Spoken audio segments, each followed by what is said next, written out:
So this literally happened this week, and it really creeps me out. Me and my family were on holiday, so we were going some clothes shopping in the mall. We had driven a fair amount of time, so we all decided to stop at the bathrooms. As per usual, the girls' toilets have a queue area, whereas the male toilets had no line. So me and my mom were waiting in line, while my younger brother had gone in, finished, and gone outside to wait. My brother was outside all on his own for about 5 minutes. He's 15, so this is no problem at all. When we all come out, we all head off into another shop when we hear a man shouting at my brother very aggressively. We all turn around, and this man was poking my brother in the chest, getting up in his face and shouting things at him like, "You need to get that crap off your phone," and "You're a sicko." Visibly, my brother is confused, and with him being pretty much the sweetest guy you could ever meet, me and my mom knew that whatever this guy is accusing him of, he's gotta be wrong. Eventually, we get the guy to go calm down and explain what's going on. He starts spouting off about how, "That game he is playing hurts me, and he is causing damage. He's a sicko." This is where my mom stepped in to try to figure out what game it was and what he was doing. The guy couldn't tell us, which was red flag number 1. This is where the encounter began to go from creepy to downright unnerving. How come he can't tell us what game is hurting him or tell us anything about it? He then starts pulling at his trouser legs and starts showing us his legs, then pointing at them and saying, "This is what people like you have done to me. I try and show the doctors, but they send me to the psych every time." The thing is, there was nothing wrong with this dude's legs at all. They were completely normal legs with no sign of harm or injury. Me and my mom kind of look at each other with an, "Are you seeing this crap too?" kind of look, as we both thought we were going to be seeing something major. He then starts to almost threaten us with, "I could have a hammer and I could attack you right now. In fact, I should because of what you did to me." The hammer thing goes on for a while. He then gestures, hitting my brother across the face with a hammer for most of it. Eventually, we managed to leave by just apologizing and walking away quickly. It seemed like going along with his accusations is what was making him stop harass us. It made me really sad because obviously this man needed help that he was not getting. This whole situation has left my brother slightly terrified. He no longer likes going to places without us nearby, but I can't really blame him. It was definitely a creepy experience.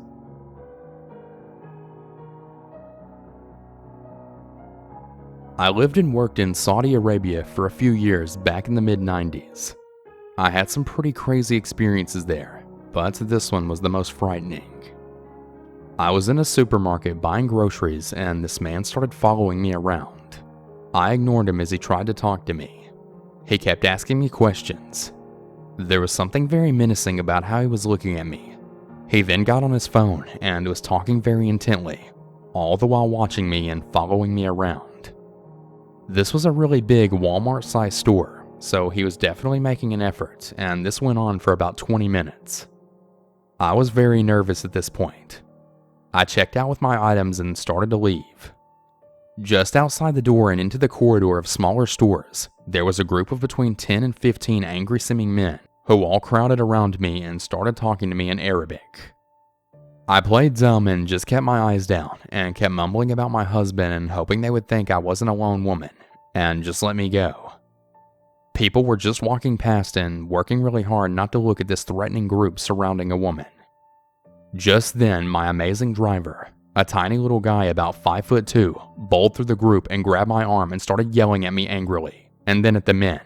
He began yelling, "Wife, I have been waiting. You're so slow and stupid." And then he yelled at the men, "What are you doing, you sinful creeps?"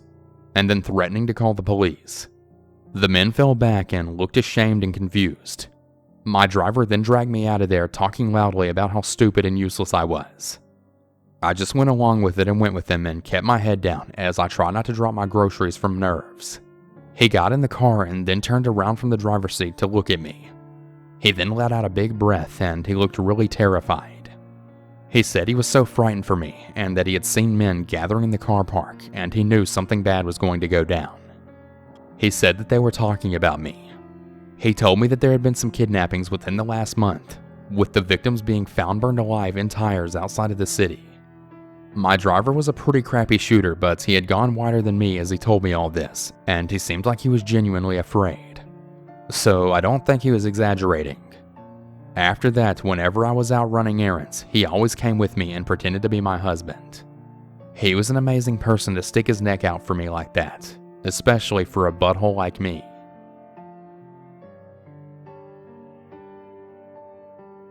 I decided to go shopping in a different city one day.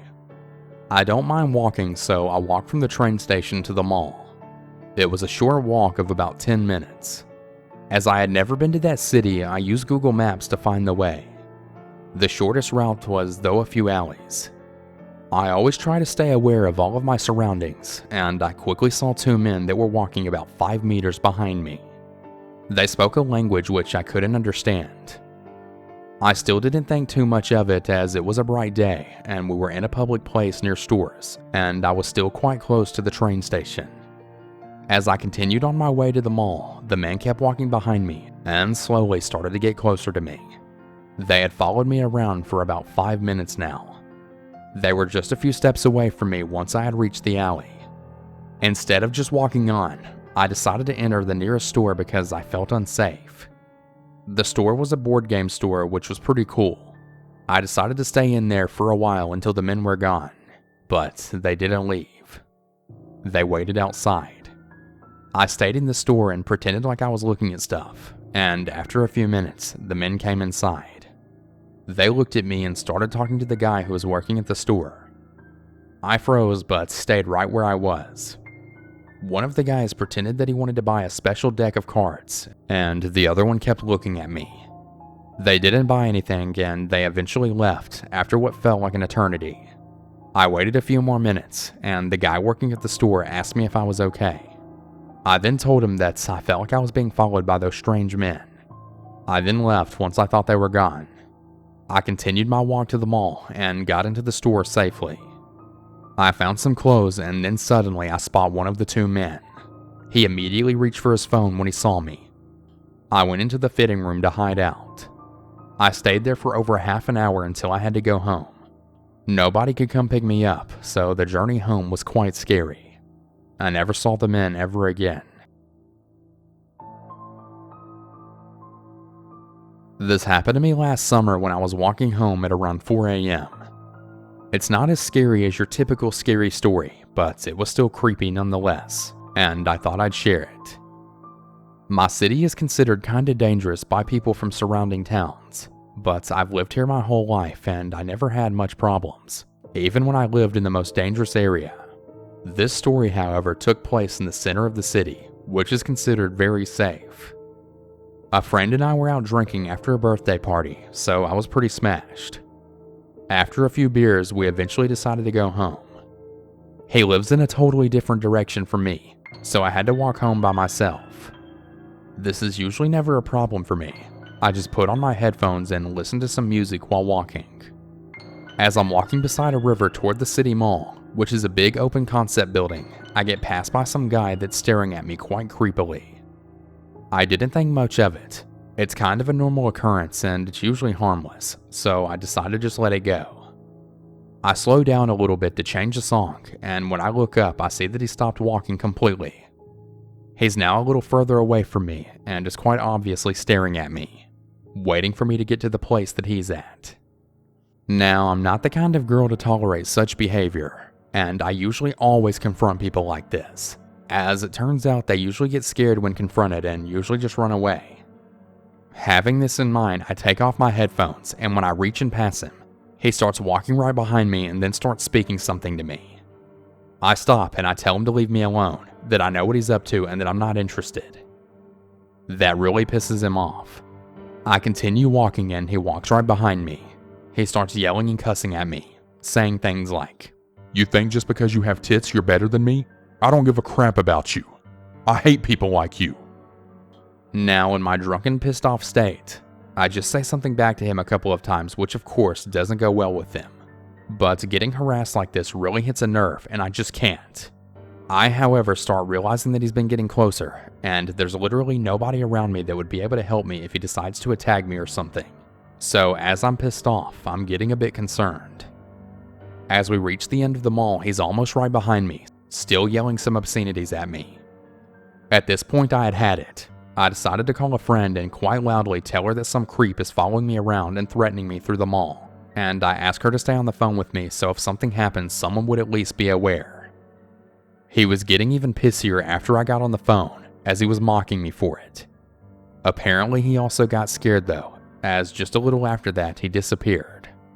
I guess he just took a turn somewhere and continued walking in another direction, but he was no longer yelling nor walking behind me. I stopped to take a breath and calm myself down.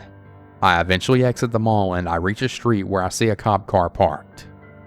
I tried to report this to the cop sitting outside, but the male cop just told me to call 911 as this wasn't his problem. Then he went inside in a nearby casino. The girl cop just repeated what he said and basically just told me to go home. There's nothing they can do. Eventually I did, and I've never seen that guy again.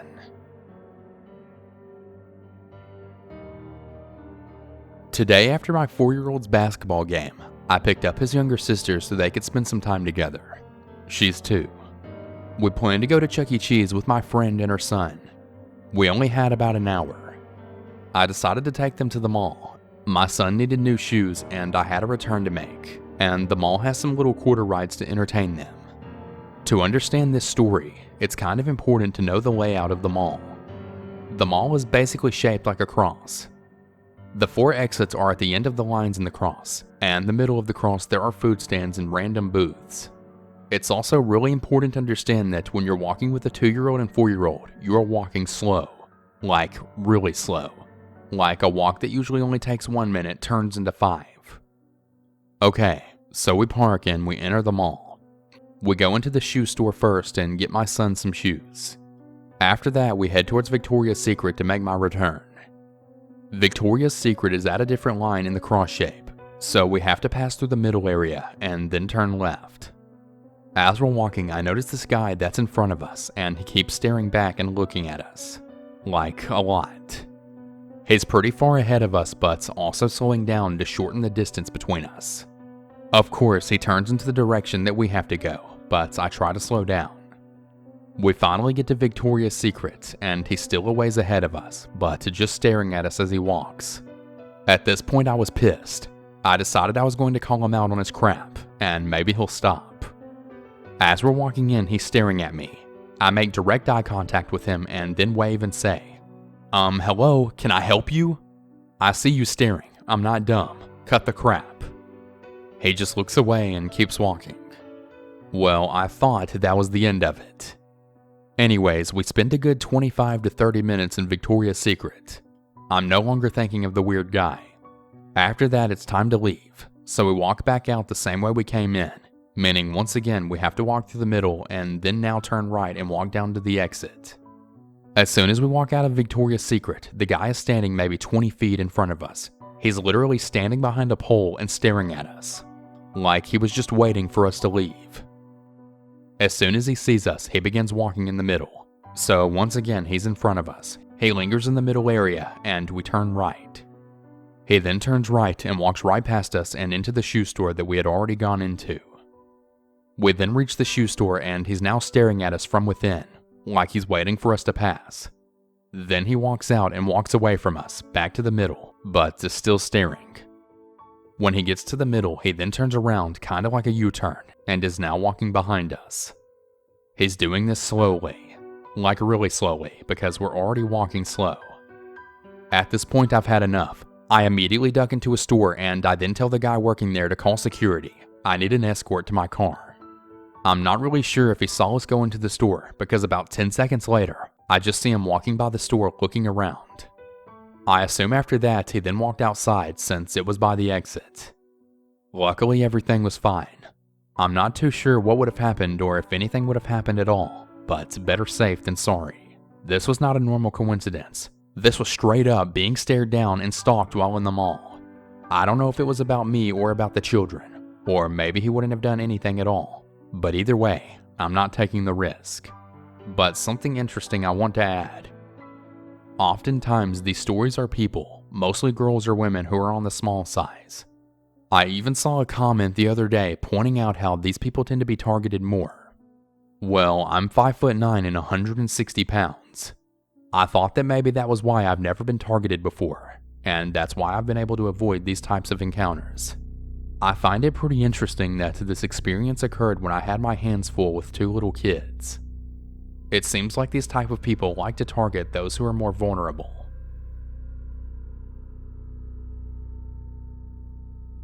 So this happened about 5 years ago while I was 9 months pregnant. I was out Christmas shopping out the mall with my then 7 and 15-year-old daughters on Saturday night. I'd like to add that this was in a very safe city. There was an Applebee's connected to the mall, and we ended our shopping pretty late. The mall stores were starting to close, so I took my kids to the connected Applebee's for a late night dinner. We finished up eating at about 10 p.m. We left the Applebee's entrance into the practically deserted parking lot with all of our shopping bags in tow. As we got to the car, I was in the middle of maneuvering the shopping bags on my arms to find my keys, when a 50-ish-year-old crusty-looking guy starts walking up from somewhere in the parking lot, with shaggy gray/white hair and a faded flannel shirt and old jeans. I noticed him briskly approaching when he was about 40 feet away, and then he said, "This is a stick-up. Give me all of your money." My blood ran cold, and I just stared at him owlishly, and then shakingly said, What? He then said he was kidding, and then came up and stood right next to my daughters, who were standing on the other side of the car and waiting for me to unlock it to let them in. He then started making small talk with me and my girls. He begins asking things like, are they good girls, how old they were, if we got all our Christmas shopping done, and what kind of things did we get. He didn't really seem drunk, high, slow, or mentally challenged at all. He was very coherent and seemed of sound mind. Mind you, I was a heavily pregnant woman along with my 2 daughters in a mostly deserted parking lot at 10 o'clock at night who was being approached by a stranger who came and stood right next to my kids on the other side of the car just shooting the breeze, talking to me and my kids with his hands in his pockets and occasionally looking over his shoulder.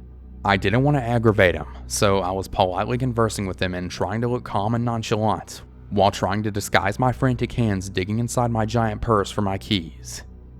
This exchange went on for a couple of minutes while he periodically kept looking over his shoulder. I was silently panicking, and I was trying to politely keep the situation from escalating by calmly and nonchalantly talking to him, while also trying in vain to find my dang keys and get the crap out of here. They were hiding in my purse good. I felt at any moment he was going to pull something on me or try and rob me, and my kids were right next to him, away from their mother on the other side of the car, and I couldn't find my freaking car keys to get my kids into the safety of the car. He kept trying to engage them in conversation, and I could see that my oldest daughter was a little weirded out. Kids often tend to not recognize potential danger when they're with their parents, since they see us as their protectors. And being that he was only talking and acting friendly, I was doing my best to stay calm. They were completely oblivious to this alarming situation that we were all in. And being 9 months pregnant, I was no match for this grown man, especially if he was hiding a weapon on him. While still desperately digging for my keys, I tried to politely give him hints that the conversation was over by saying things like, "It was nice chatting with you, but I gotta get these kids to bed," and "It was nice meeting you," and then telling my girls to also say that it was nice meeting him. My polite attempts to get this guy to leave wasn't working because he kept sidestepping my attempts, asking my kids what their favorite school subjects are, and how nice young ladies they are, all while I was struggling with the shopping bags and digging in my giant cluttered purse for my keys. My outgoing 7-year-old was totally oblivious to how not okay this whole situation was, because he was being friendly, and because of the whole, I'm with my mom, so I'm safe, child mentality.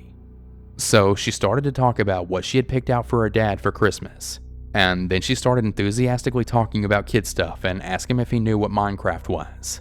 Basically keeping this creep from leaving us alone and keeping him engaged in the conversation. They weren't catching on that I was becoming really desperate to get them the crap out of there. Then, I suddenly felt this sinking feeling of dread when I realized that I may have lost my keys in the mall and that we were now stuck outside with this strange man who kept looking over his shoulders and was showing no signs of walking away. I was thinking that he was waiting for the perfect moment to pounce. All he had to do was grab one of my girls and threaten their life, knowing it would make me do whatever he wanted as long as he wouldn't hurt them. I started to feel my adrenaline start to spike, and my heart and stomach started doing flip-flops, and I felt like any moment crap was going to go down, as the gravity of realizing that there were no other people or witnesses around, and we were totally alone with him, and right at that moment, the odds were stacked against us and this was his chance. Then he all of a sudden was like, Okay, well, it was nice chatting with you. See you later. and walked off in the same direction as to which he came. It wasn't until then I found my car keys and unlocked the car. I then told my kids to get in the car as fast as they can. I then got in too. I locked the doors and started the car and drove the heck out of there. My 15-year-old lightheartedly and jokingly said, "Okay, that was weird," and then laughed. I was so overwhelmed with relief, and then I was confused over what just happened. I thought to myself, why the heck would a guy of seemingly sound mind think it was totally acceptable to go out of his way to approach a woman and her kids in a deserted parking lot late at night just to chit-chat? But being that nothing bad actually happened, I just brushed it off and I joked about it too. When we finally got home, my husband greeted us and asked how shopping went. I said that it went well, and my 15-year-old told him what happened in the parking lot and how weird it was and was just kinda joking about it. I started joking too, saying how I was mentally having a panic attack while trying to look calm. I began telling my husband how I was attempting to inconspicuously rummage through my purse to find the car keys. My husband went completely white. The look of his face was one of pure alarm. I then assured him that, albeit creepy, the guy was just talking and eventually left all on his own. Now, my father-in-law is a retired deputy, and my husband went through police training after graduating high school. And being that the knowledge he gained from that, plus growing up with a cop for a dad, I found out why my husband looked absolutely creeped out when I told him the details. What my husband then told me completely rattled me to the bone.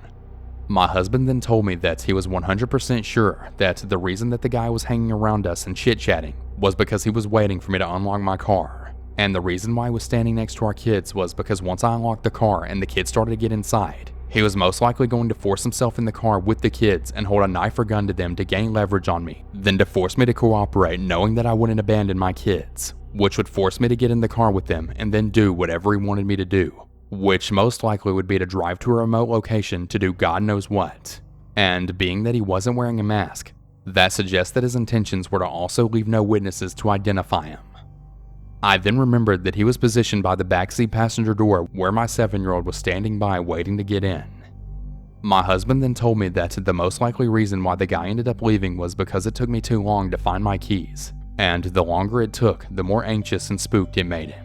And that whole time I was desperate to find my car keys, which through some sort of divine intervention stayed hidden in my purse, thus saving us from potentially being abducted.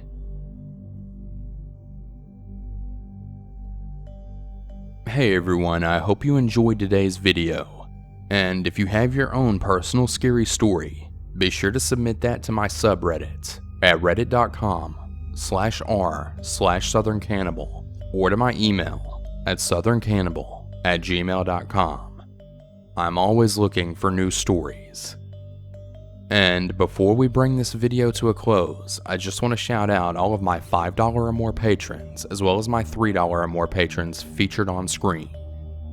Shout out to Babe Lincoln, Beth A, Kate E, Celeste S, Ellie S, Emily W, Heather B, Howard R, Jacqueline W, Jazzy G, Jonathan C, Lori J, Matthew B, Michael G, Random Randy, Steph L, Tammy S, and Terry H. Thank all of you so much for supporting me on Patreon. I really appreciate it more than you know. And if any of you would like to join these awesome people and also become a patron, head over to my Patreon at patreon.com/southerncannibal. Thank you everyone, and have a good one. And remember to always